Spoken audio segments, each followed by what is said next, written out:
Hello friend, आपके सामने लेकर आ गए हैं मटेरियल मैनेजमेंट। ये टॉपिक है हमारा मटेरियल मैनेजमेंट से।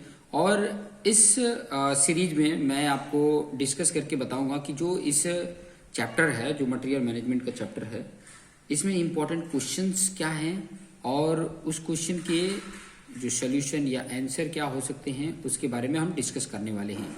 और किस तरीके के क्वेश्चंस आ रहे हैं वो भी आपको आइडिया मिलेगा कि कैसे कैसे क्वेश्चंस आ रहे हैं। जैसे यहाँ पे बोला है कि define material management. Material management को डिफाइन करना है, तो सिर्फ अगर डिफाइन करने के लिए बोले तो आप इसका डिफाइन करेंगे। अगर शॉर्ट नोट बोले तो वो चीजें भी मैं यहाँ पे लिख दूंगा कि अगर शॉर्ट नोट बोले तो इतना करना। डिफाइन के लिए अभी क्या करना है, देखो इसका अगर सोल्यूशन मुझे लिखना है तो देखो इसको डिफाइन क्या होता है, यहाँ पे लिख सकते हो इट टेल्स। उसके साथ साथ मैं समझा भी दूंगा, it deals with meticulous planning. ठीक है, मेटिकुलस मतलब मटेरियल की प्लानिंग होती है। इवन कब कब, even before the start of the project to its completion in selection,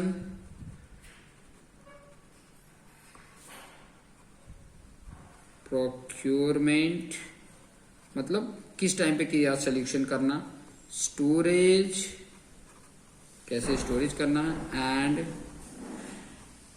efficient use of the construction material. यही है उसका डेफिनेशन। अब इससे आपको समझ में भी आ जा रहा हो, आप अपने खुद से भी बना सकते हो, कोई जरूरी नहीं कि यही आपको लिखना है। मतलब डिफाइन मटेरियल मैनेजमेंट की बात करें तो इट डील्स विद, इसमें क्या आता है, एक मेटिकुलस प्लानिंग आता है बिफोर कंस्ट्रक्शन स्टार्ट। कंस्ट्रक्शन जो है स्टार्ट होने से पहले या प्रोजेक्ट स्टार्ट होने से पहले, to its completion in selection, उसमें मटेरियल का सिलेक्शन आ जाता है। मटेरियल कितने कौन से टाइम पे कौन से मटेरियल को मंगवाना है, प्रोक्योरमेंट आ जाता है। उस मटेरियल का स्टोरेज आ जाएगा, उस मटेरियल का एफिशिएंट मतलब कितना यूज है उस मटेरियल का, कौन से मटेरियल का, वो use of the construction material का प्रॉपर तरीके से प्लानिंग करना। मेटिकुलस प्लानिंग करने को ही बोला जाता है material management.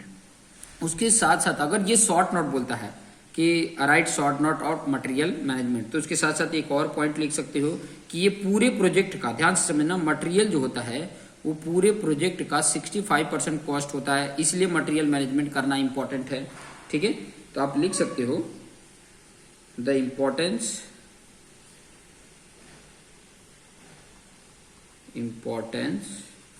Of material management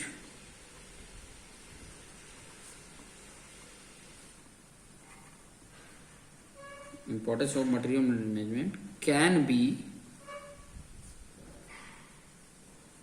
gauge मतलब मेजर करना। ठीक है, gauge from the fact that in any typical building project the share of material cost is about 60%। Fact that in any typical building project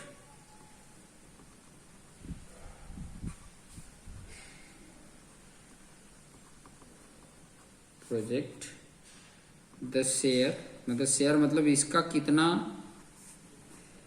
cost होता है, share of material cost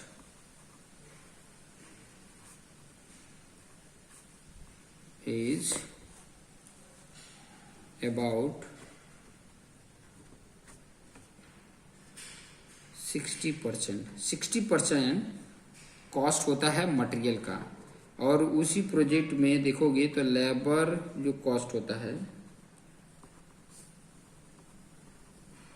about 25%, and other and POL मतलब होता है petrol, oil and lubricant आ जाता है, and overhead आ जाता है, taxes आ जाते हैं, एंड प्रॉफिट अबाउट 5%, ये जुड़ा होता है, ठीक है। तो इससे आपको आइडिया भी मिल जा रहा है। 60% मटेरियल का कॉस्ट, 25% में लेबर का कॉस्ट, 5% में ये सारा कुछ जुड़ जाता है, उसका पेट्रोल, लुब्रिकेंट, ऑयल, ओवरहेड होगा, कोई टैक्सेस है या प्रॉफिट है, वो 5% आ जाता है, और 10% कॉन्ट्रैक्ट कॉस्ट हो जाता है। तो इस तरीके का ये आप क्वेश्चन सॉल्व या देख सकते हैं कि अगर डिफाइन करने के लिए बोले या शॉर्ट नोट लिखने के लिए बोले तो ये इतना आप लिख देंगे। डिफाइन करने के लिए बोले तो आप सिर्फ इतना लिखेंगे, अगर शॉर्ट नोट बोले तो पूरा लिखिए। क्लियर? नेक्स्ट क्वेश्चन हम नेक्स्ट वीडियो में देखेंगे। Thank you.